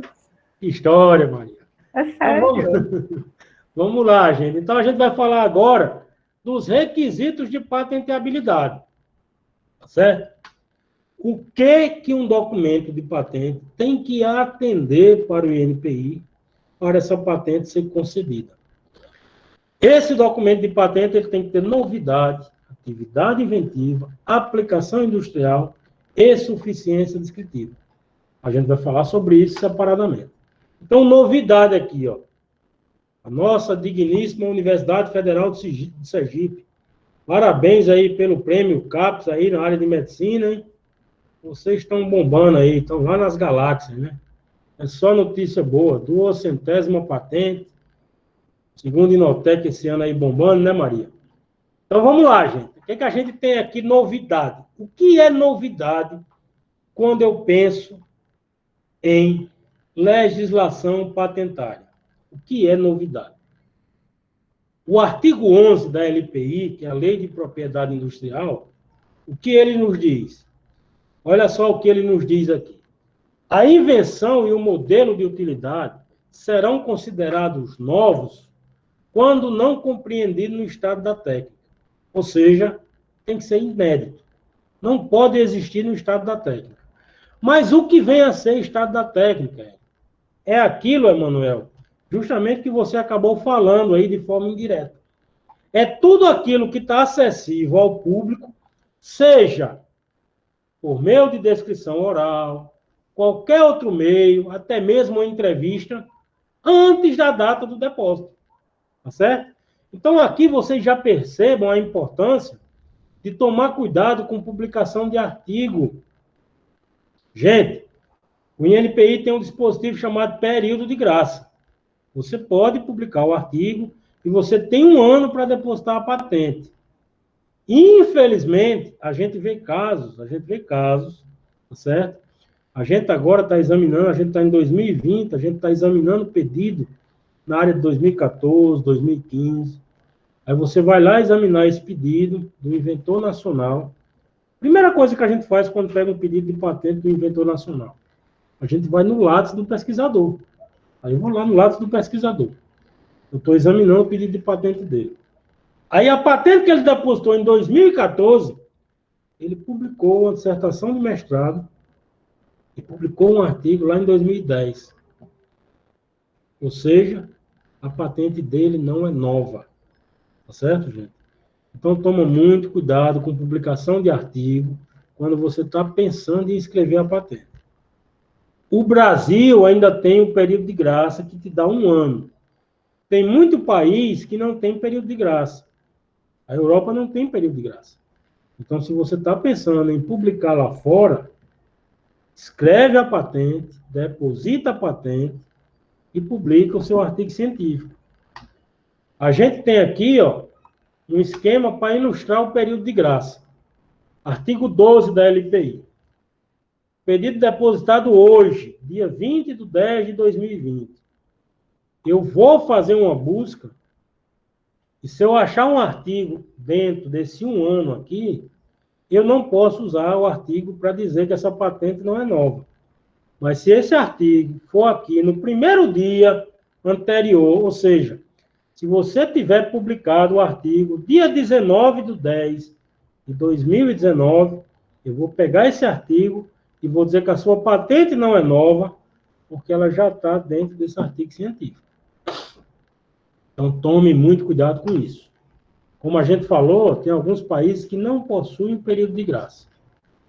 Chile, Europa, Inglaterra, Suíça, Noruega. E daí, gente, a gente dá um exemplo de novidade com a patente de composto químico. Eu falei que novidade é aquilo que não existe.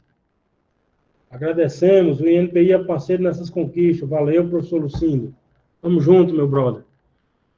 Então, gente, aqui, ó, a gente falou que novidade é aquilo que é inédito, que não existe. Então, por exemplo, eu tenho aqui um composto químico, camptotencina. Este fármaco aqui ele é um agente antineoplásico. Então, um grupo de pesquisa pegou esse fármaco aqui e desenvolveu fármacos estruturalmente análogos. Percebam que esse fármaco aqui, ó, possui aqui esta parte da molécula, este fluo nitrogenado aqui, que não tem aqui, ó. Da mesma forma, esta molécula, esta terceira molécula, e mais esses dois.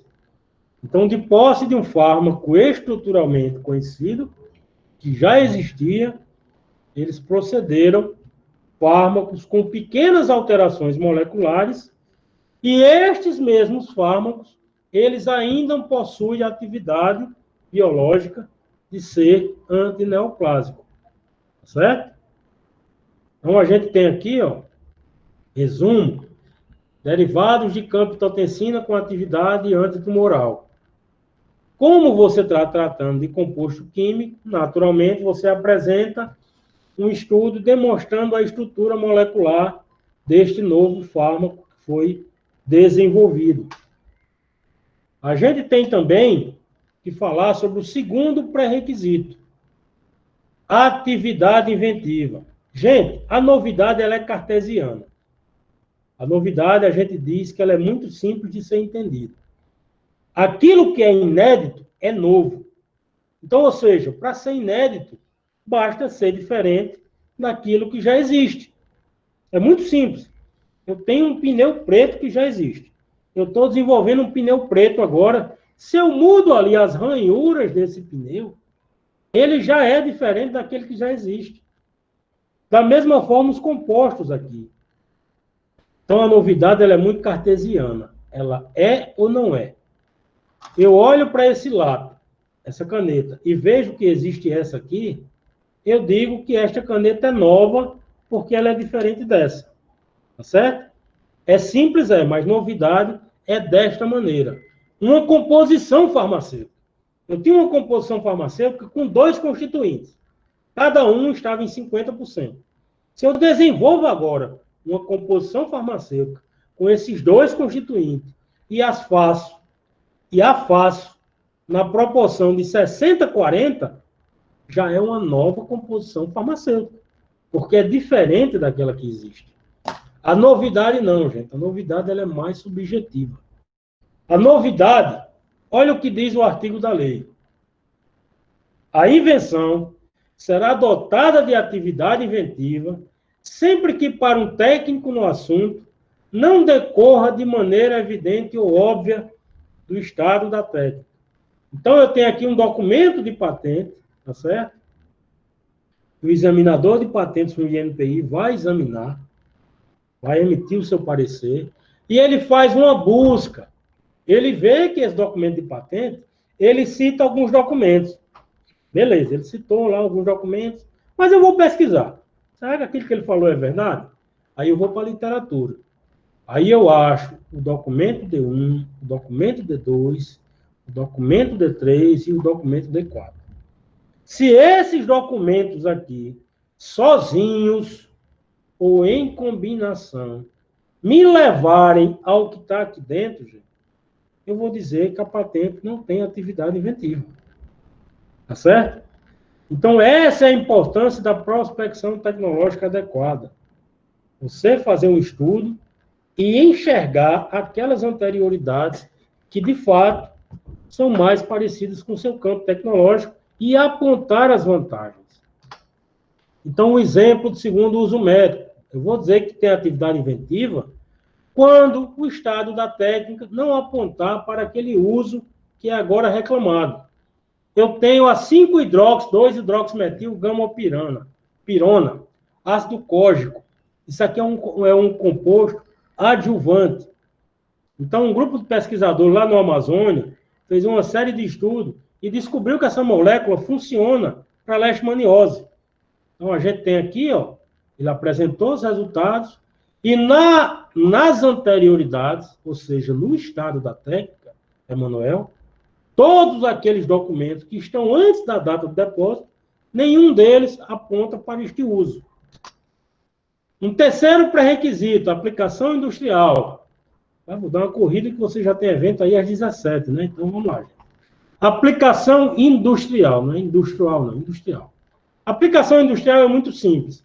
É quando você desenvolve produtos e processos e esses podem ser feitos em escala industrial. Eu costumo explicar isso aqui dizendo que artesanato não tem como ser feito em escala industrial. Então, qualquer processo que você desenvolve, qualquer produto que seja passível de aplicação industrial, tá certo? Ele terá atendido a esse pré-requisito de patenteabilidade. O último pré-requisito de patenteabilidade, suficiência descritiva. Todos vocês aqui já sabem o que é suficiência descritiva. O relatório descritivo tem que descrever de forma correta e inequívoca a melhor forma de obtenção do seu produto, do seu processo. Isso nada mais é do que exemplos de obtenção. Gostaria de entender melhor sobre a publicação de artigo em período de graça. Por exemplo, eu publiquei um artigo sobre o estado de uma planta para uma determinada patologia e continuei estudando até encontrar a molécula de ação. Tendo em mãos essa informação, pretendo fazer uma formulação e gerar uma patente. O que acontece, Cirlane?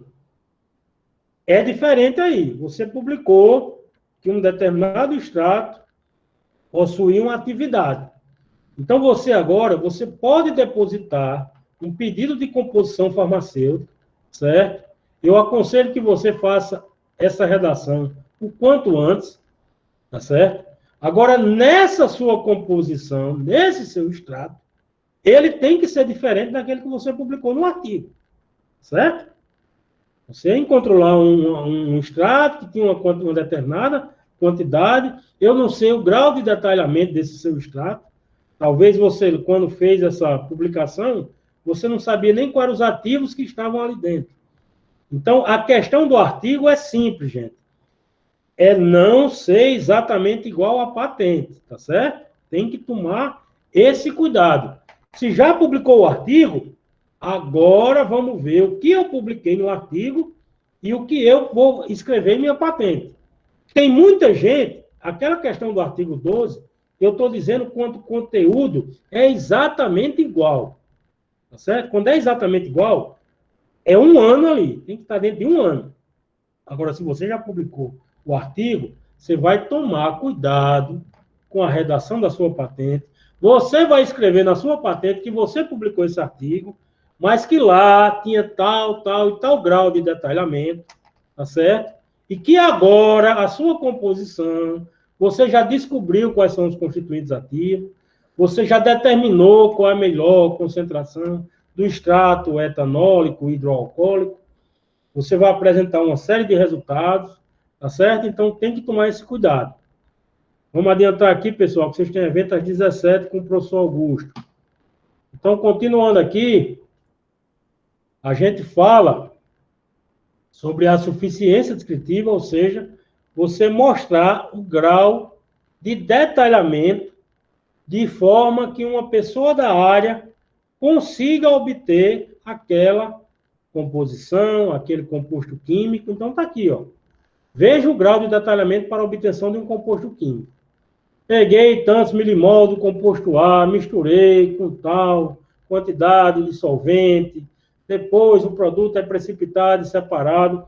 Então, existe um grau de detalhamento específico para fazer um composto químico, para fazer um extrato hidroalcoólico. Você tem que mostrar esse exemplo de obtenção. A gente começa a finalizar aqui, pessoal, com o programa Minha Primeira Patente, que nada mais é do que um programa que está no site do INPI, onde vocês, ao clicar aqui, ó, Patentes e Invenção no Brasil, você tem acesso a esse conjunto de informações em que você vai baixar isso aqui. Quando você baixar esses templates aqui de relatório descritivo, você vai baixar um template e você vai escrever lá dentro. Lembre-se que são templates separados, template do quadro reivindicatório, template do relatório descritivo, e você vai escrever e já vai ficar de acordo com as exigências do INPI. Existe aqui essa especificidade, que eu chamo a atenção, os requisitos específicos por tipo de invenção. Então, ou seja, você, quando clicar aqui, você vai ter acesso a essas duas janelas, e vocês vão ter acesso a patentes que foram concedidas do tipo invenção implementada por programa de computador, composição farmacêutica, invenção do tipo objeto, modelo de utilidade. Então, seja qual for a sua invenção, você vai abrir uma patente dessa, que já foi concedida, e vai entender sobre a melhor forma de fazer a redação. Continuando, de fato, a nossa última etapa aqui, é o programa piloto de mentoria do INPI, que tem como objetivo fomentar a ampliação do uso do sistema de PI por partes das empresas ICT mentoradas. Então, como é que vai funcionar isso, gente?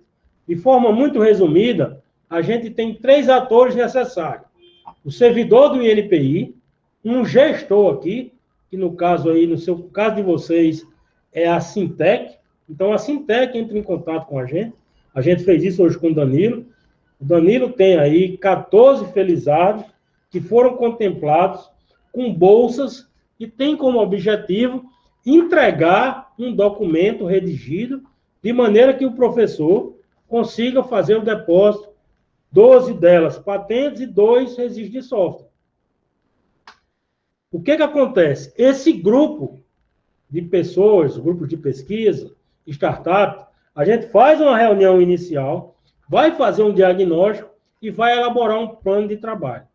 Dependendo do grau de maturidade dessa turma aí, no que diz respeito à proteção patentária, a gente vai bolar um nivelamento, e a carga horária vai depender, logicamente, do grau de maturidade desse grupo de alunos aí.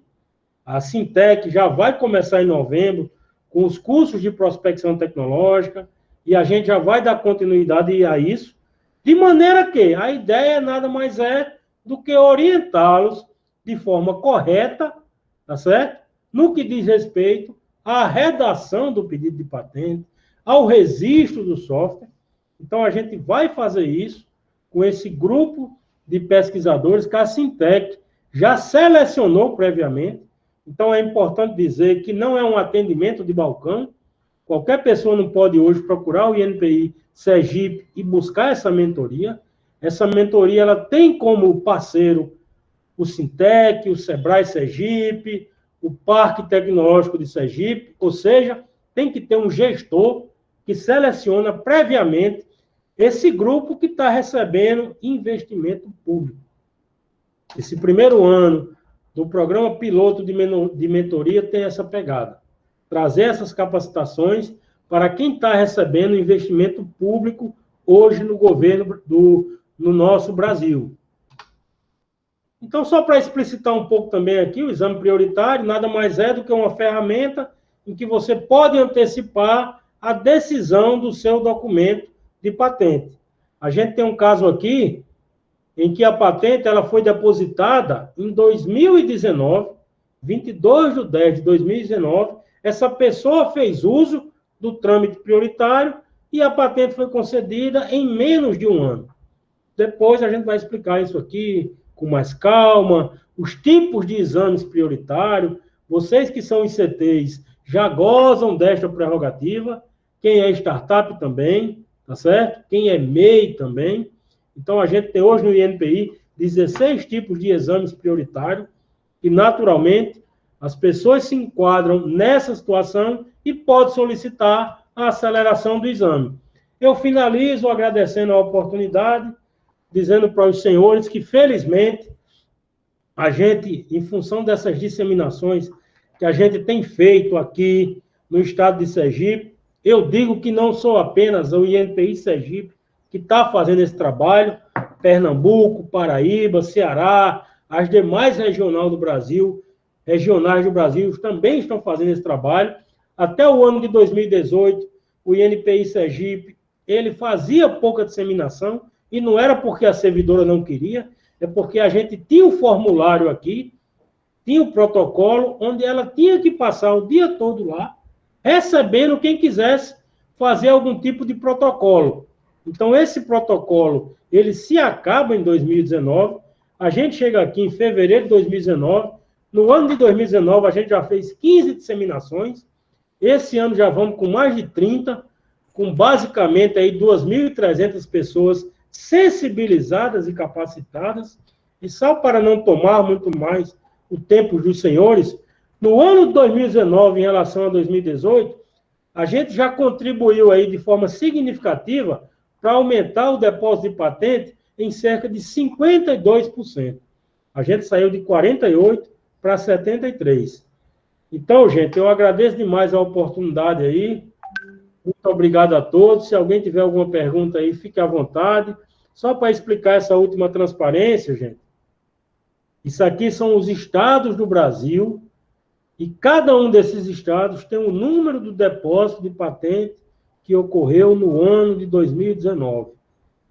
Então, o professor Lucindo aí, o professor Antônio Martins, que são baluartes da inovação no nosso estado, quando estiver conversando com o reitor, com grupos de formadores de opinião, grupos que decidem politicamente, chame a atenção para tudo isso aqui. A gente tem que pensar o nosso país de forma multicontinental que ele é. Tá certo, gente? Entendendo as peculiaridades de cada estado do Nordeste e assim poder ajudá-lo de forma eficaz e ativa. Muito obrigado, Maria. Qualquer questionamento, estamos aí. Hélio, em nome da Sintec, nós que agradecemos mais uma vez pela palestra incrível, tá? Eu já disse para você que sou sua fã. Agradecemos também a parceria durante esse mês de outubro, né, com o NPI Brasil, não só o de Sergipe aqui, através de você, que a gente conseguiu intermediar com os outros INPI, tá? E, ó, parabéns, viu? Adoramos a palestra. Pô, Maria, eu só tenho a agradecer aí, dizer que vocês aí precisando, contem sempre com a gente aí, tô vendo aí Danilo, Laís, bater aquela foto da galera que ainda tá, né? Mas obrigado mesmo, gente. Tamo